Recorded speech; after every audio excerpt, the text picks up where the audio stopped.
episode of Literary Gladiators, the show where we discuss and debate literature in all of its forms. If it's written work, it's game. Let's meet the panel. Ari. Trevor. I'm Kim. And I'm Josh. And today we are going to be going over a work of children's literature, suggested by Ari and written by Shel Silverstein. And it's not The Giving Tree, thank It God. is not The Giving Tree, it is The Missing Piece. Can I sing the quick Missing Piece song? Yeah. Sure. Oh, I'm looking for my missing piece. I am looking for my missing piece. Hi-de-ho, here I go, looking for my missing piece. Where's my guitar when I need I would have it? brought my ukulele if I knew we were going to jam for a second. My guitar's broken. Oh, I'm sorry to hear that. Anyway. Let's see if that gets on the Billboard Top 100. Nah, it won't. It'll go in the Billboard Top 10. It can't be much worse than... But then it'll be some of the other copyrighted stuff. because Shel Silverstein's going to come after me from his grave. He might. Already, Ari, you have a discussion starter provided to you from a friend? Yes. So today's discussion question is actually brought to you by the letter N, which is the beginning of my friend Nick Sala's name. Nick Sala gave us the question. I talked to him over the phone because I know the Missing Piece and Missing Piece in the Big O and the entire Missing Piece series is one of his favorite books and series of books. If I may interject, as if there were more than two, you just mentioned the whole duology, I think. That's what I mean by the series. I was just about ready to ask what the number of the day was. Yeah, as far as I know, the number of days too, for the amount of books about the Missing Piece. But anyway, and he had told me that he came up with a bunch of different stuff we discussed with, and this is the discussion question my friend Nick Sala has come up with. Thanks, Nick, I appreciate it. He wants to ask us, how does this book affect your view of adaptation and change? Alrighty. First, I want to welcome Trevor back to our panel. What's up, Trevor? This is Hello. first time back since November. Abernathy. But I think that this is interesting because it all comes from within. It's I think change and being able to adapt to change is intuitive. Throughout most of the story, it seems like the central character is looking for completion, which would be in the form of a missing piece, but in actuality, completion is not obtaining something materialistic. Completion is feeling within That you have the right thing. that It's you not. have- It's that not you're the. happy. Yeah. It's not the obtaining. It's the once you obtain it, is it the right thing? Yes. Like, Granted, he Finding the was right person. even on his trek to finding his missing piece. He seemed. There were moments where he wished he had the missing piece, but there were plenty of other moments where he was happy and content. He was able to bounce around. He was able to sing, smell the sing. flowers. And when he That's got the the missing piece, there were things he was able to do, but there were many things he couldn't do. yeah. I mean, like, it is about adaptation, but it's also kind of about sacrifice too, in a way, because if you want. Have you ever? So for all of our YouTube viewers out there, all of our 1,000 and something subscribers, have you ever had a moment where you feel like you are really want something? You want a new toy, you want a new girlfriend, you want to do anything that might change your life around when you're feeling really sad, and then you get it, and then you're like, I would say so. That is one of many results that could happen in a situation like the missing piece. The missing piece is basically the wanting of what you're looking for, and then finding it, and then it's like trial and error, basically life trial and error. And in some cases, it is the right piece, but in many cases, it's part of it's give and take, and then part of it's not always the right piece. Mm-hmm. But it seemed like the first piece he came across was relatively content with just being a piece. And different people have different views and different. So that's why, like, some people are going to be content and others are not. Mm-hmm. I'm going to go and say that there are some people out there I know, like that are very happy not being in a relationship and just living the life the way they have and working and doing everything. And then I know people who are like, I need a girlfriend, oh my god, is there a girlfriend here? Oh my god, no, girlfriend, fanny pack. Whoa, hold your horses there. But like seriously, like I've seen people like that. That's a pretty good description. And it doesn't mean that either side is necessarily wrong, although one side could be a little bit wrong if you're not careful. But you just gotta find the right person or thing, depending on what we're talking about here. A drum set? For you. Yeah, drum set, if you like, Charles. But on the contrary, there's also the people that they find the right person for them, and they're not happy with it, or they are happy. They are happy. Yeah, there's cases where there's so many different circumstances. There's even people who think they're happy with it, or try to believe that they're happy with it when they're not, or vice versa. Or think something can come out of it. I think the thing about the missing piece. Okay, so I'll give you some background. This might be a minute. So That's all right. okay. Well, when I was a junior in high school, I had to read The Missing Piece as part of a unit on children's literature, and I read it at a time in my life where I was dealing with a lot of very heavy personal things, as well as school drama, teenager stuff. And I was absolutely convinced that if I didn't have a significant other, that my life was meaningless and that I would be alone forever. And so I was basically like the little Pac-Man dude in this book. The Pac-Man dude. He does look like Pac-Man. And the thing that doesn't really get across until you're older and you have time to reflect on it is, as much as you might not like to hear that going out and looking when you feel like you need to fill this void in your life that's not going to lead you to happiness. And when I read the book when I was younger, I was like, this doesn't work. I don't buy this. Seems fake. But the older I get, the more I realize that the book is right. The missing piece trying to fill a void in his life when he's perfectly fine the way he is, or they, it's just a Pac-Man person. And then you have a lot of outside pressure too. Exactly. Especially when it comes to relationships. Our entire culture Just watch shoves The Big down Bang Theory. The Big Bang Theory, where they feel that you are a nobody unless you have a girlfriend. Our entire culture shoves down the idea that people have to be in relationships. Mm-hmm. Does a drum set count? Kim, I will say that I did know you in high school, and I can tell you that what you're saying is absolutely accurate. I think most people in high school feel that way. And I think when you were in high school, you didn't yet realize that. Oh yeah, absolutely. I was not very self-aware because I didn't have a lot of opportunities for self-awareness, and also because when you're 17, 18 years old, you're not really thinking philosophically unless you're like you're super in the smart. middle of growing still. You're like, oh my god. And it's amazing the things what books can do with books and literature. Like, this is extremely... Like, I don't want to say things are extremely deep for children's literature, because children's literature is often way deeper than the classic thing about New England writers contemplating affairs that is otherwise known as literary fiction for adults. I think it depends who reads it. But, I mean, there's bad children's books and there's great children's books, and this is one of the most thoughtful children's books that I can think of in a philosophical term, along with The Little Prince, which is probably most known for its use in philosophy. So, I mean, I think that those two books, out of all the children's literature that can be read by 7, 8-year-old kids, it's one of those things that it's like, wow. What do you got, Trevor? I'll definitely have to keep my eyes open for The Little Prince. Well, I mean, what do you think of the story?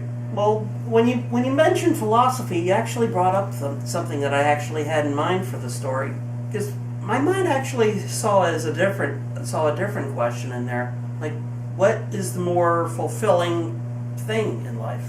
Is it the journey or is it the destination? Absolutely, the journey, as every book about a road trip can attest to. Like nobody has fun in the road trip when they get to the destination. You're like, oh, all the zany, wacky hijinks happened on the road. Now it's over. The Wizard of Oz is probably one thing that catches my attention. Yeah. Dorothy was looking for her missing piece, but it was with her the entire time. And the destination was a fraud. Technically, the destination was with her the entire time, too. Yeah, the destination was, but the destination. But it's kind of like when Phantom Tollbooth, sorry for bringing that up again, mentions reality. No, never apologize for bringing up the Phantom Tollbooth. It is genius. Brings up a reality versus illusions, where illusions is a town where it looks completely real, but in fact is an illusion. In reality, everyone stopped caring about it, so it disappeared, but it still exists. Oh but my I God, think it's the journey is where you learn. The destination is it's the reward, but you still want to keep learning because there is nothing wrong with You're learning something new every day. constantly. If you think that you've learned everything, You're then an you're arrogant definitely prick. not necessarily an arrogant prick, but you're missing out because there's so much more to what life has to offer. It's infinite. But here's the thing: if you've learned everything, you can't be missing out because you've learned everything. But I don't think it's possible It's to not learn possible. everything. I agree with him on that. That's the thing with me. That's my book collection, probably one of the prime examples. Yeah, How and- Umberto Eco said that there's nothing wrong with owning more books that you can read in your lifetime Oh, thank God. because it's a demonstration of how much you wanted to learn and obtain. Let me give you an example. Pass me that. Pokemon. Yeah, catch. Pokemon, it's been growing ever since it started. It's been growing for like years and years and years, and they keep making more and more and more. And not only is it like growing for the people who started it, but now you're getting a whole new audience into it and everything. And like you learn more things about what's going on, and then they make more, and you learn more. And then as hopefully they're never going to stop because the demographics are going to keep going up. And it's not just with Pokemon. This could go with any kind of franchise that becomes more popular as it rolls on. Fun fact. Rolls on. That was a pun, by the way. Sorry. Fun fact. The missing piece is also a pretty good dramatization of what it's like to try to catch a Gumi in Gen 7 Pokemon games. I wouldn't know. Gumi. You guys are missing out. Final thoughts? I thought that Missing Piece. That Missing Piece is a really good story. I think it's like my friend Nick has told me. It's very good about adaptation, very good about change, very good about how people run their lives and how their wants and needs, and just general thing. I bet Leah would like this one. Mm-hmm. She really would. I personally think that the subject matter is pretty much perfect for Shel Silverstein, or Uncle Shelby as his fan base and he himself calls himself. So much so that if he actually did decide to make this, instead of a children's book, a sort of a country and western song, it would have been a big hit for the band that he worked a lot with, Dr. Hook and the Medicine Show. It would have been right up there with such tracks as On the Cover of the Rolling Stone, Sylvia's Mother, and countless other works that Dr. Hook. I'm gonna disagree with you on that. I feel this is better as a children's. It could be a children's song, but I don't know if it would work as a country and western. Well, it could overlap as a country western song for the children. It would probably be a very rarity for Dr. Hook because a lot of their stuff. Very rare. I feel that if a work of any form of children's media, whether it be literature, television, entertainment, music, if they cannot entertain the adults as well, they failed. Yeah, basically. Mr. Rogers. Mr. Rogers, Sesame Street. Sesame Street. I would say Where the Arthur. wild things Thomas are. the Tank Engine? I would say Thomas the Tank Engine. Yeah, why not? Entertaining. Hey, we did Sad Story of Henry one time. I mean, Mhm. the definition of we were entertaining playing trains. and children's media can come from different sources. If it unironically entertains adults, because I watch Caillou and I think it's hysterical because it's so stupid. Thank you. But Caillou's okay. I also think they need to entertain mature teenagers too, because there's the preteens that think they're cool, Yeah. eh, but I think that those with an open mind, Teen Titans Go. because there's things on Sesame Street that Mr. Hooper. I find that was Mr. one of Hooper, the 9/11 that was their milestone moment. There was that episode about Julia with the autistic kid, Mhm. which I thought was. I thought it was good too. Here's so. what I have to They say. had when Mr. Rogers I came feel to it was, Sesame it was Street. a little tight. That was good too. I thought that the autistic one was a little typecast, but I think the thought is what I counted think there. though, as time goes by, it becomes more. I think that Casablanca, but That's an adult movie. yeah, as time progresses, as time went by, it seemed like the audience changed and they had to be a bit more. I think the Restricted. taste and the demographic changed. Yes. So now, when it comes to 7-year-olds, they just want to give them really stupid programming. That's why Sesame Well, we're Street is going on to HBO television. right after Game of Thrones. We're going to television. I think we should stick with the. Yeah, back to the missing piece. As somebody who's What do you basically my specialty is literature for the under 18 set, although it might focus more on young adult fiction. I think that anybody seriously attempting to study children's literature, especially picture books and like early reader stuff, really needs to read The Missing Piece to understand just how complex And its and sequel, The meaningful. Missing Piece and the Big O. They need to read that in order to get an understanding of just like that it's not just, you know, stupid stuff just to entertain kids for 5 minutes. No, it can actually create a lot more introspection than a lot of stuff for adults. It's not just wish fulfillment. It's really talking about things that can become important to you as you grow up, and that's probably why it's an enduring classic. Here, here. And let me say something real quick based off the book. I think that like with the Missing Piece, you've also got like graphics that are extremely like they're like easy to look at. They're not like too damaging on the They're eye. simplistic, but they're not like ugly simplistic. Yeah. I think it's exactly Like tell me this picture does not make you cry. You see he's just going away from the broken piece, and there's not even any words on this page. So I think books like this that have some pages that are not a missing piece, that have any like, doesn't necessarily have words on it, but like they still describe, I think those are just as important too. And I think the way that it ended was just amazing. It was the way how he was going about things before he came across the piece and a butterfly landed on him. If you call it an ending. It was just that kind of ending. There's so many ways it can be taken up. It was, in a way, it was open-ended, but in another, he seemed to Be content. Yeah, he seemed to find that sense of satisfaction, and he didn't need a piece, or, if you're looking at it widely, materialistic pleasure in order to seek the happiness that he was looking for. I mean, it can also. Or they, because it was At generous. the moment, I mean, going back to the comment I made earlier, we are all in very different situations when it comes to the topic I had made about significant others. Because I have a girlfriend I see all the time. Trevor has a girlfriend who he sees sometimes. Josh doesn't have anyone at the moment, but he's very content with what he has. And Kim, I'm not sure. I've been with the same person for 5 years So almost. that's a very stable relationship right there. I'm about to have my 2-year anniversary. So it's very By the time different this episode levels. comes out, it would be 2.5 Yeah, August 2.5 years. the level of content in a person is measured by the missing piece. Really, that's really the best way to describe it. And I think that's how I'm gonna end my portion of this. Already If done. you'll forgive the plug of another work, I guess you could say it's just another page in the never-ending story. Another brick in the wall. Oh, like Pink Floyd. I was thinking something Never-ending else. story, Richard End.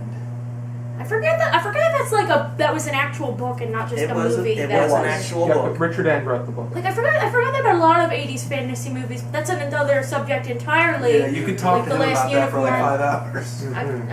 I If should you're- read The Last Unicorn. If you're interested in checking out The Missing Piece, Ari showed you some of the interior. Here is the cover, and I would encourage you to check this out because it is very thought-provoking for kids, adults, 5 and out of even 5. teenagers. 5 out of 5. It's one of the few books I would give 5 out of 5. It is a 5 out of fantastic. 5.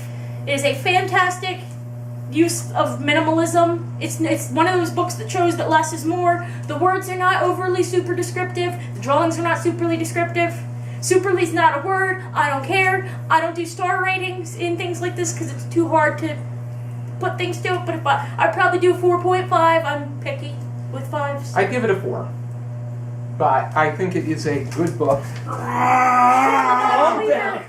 Show him the non-believer. I'll be sure to mail you my medical bill. But Don't worry, I got the doctors. I thought it was. Oh, those. Yeah, like they're gonna help me anyway. I thought it Are was you a. dissing my favorite show?